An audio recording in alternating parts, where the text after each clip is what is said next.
yapacak reklamımızı iyi yap.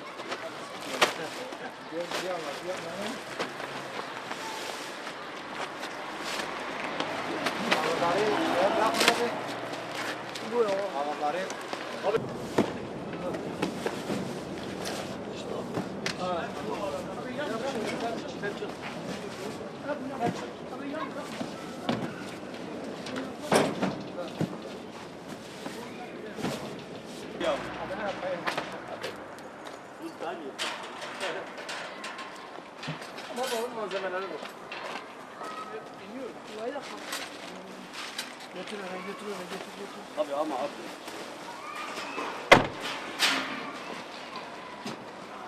Kamyona atıyorsun hadi. Ha, içeriye koy. Verer mi bunları? Başlıyor. Verer mi? Başlıyor mu?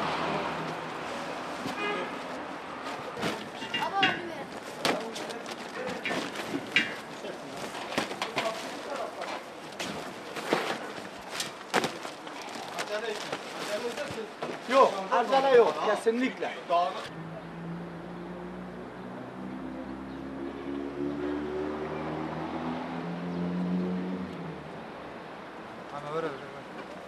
Yani araç göndereceğiz. Oradaki kardeşlerimize dağıtımda yardımcı olsunlar diye. Araçlarımız boş gitmesin diye gıdayla hepsini doldurduk. İnşallah oradaki kardeşlerimiz hem depremzede hem de hizmet ehli oldukları için yorulmuşlar. Bölgeden onlara katkı olsun diye arkadaşlar gidip orada 3-4 gün boyunca onlara yardım edecekler inşallah. Kaç kişi gidiyorlar? 15 kişi gidecekler abi inşallah. Diyarbakır'dan 15 kişi. Diğer şubelerimiz de inşallah göndermişler. Orada yardımcı olacaklar onlara. Yardımlar nasıl dağıtılıyor?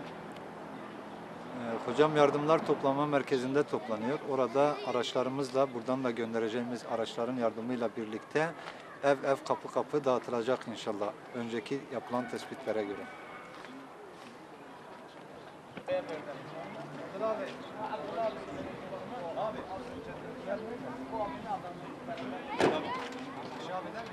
Aşağı mı? Hadi binin, hadi binin. Mehmet abi binin.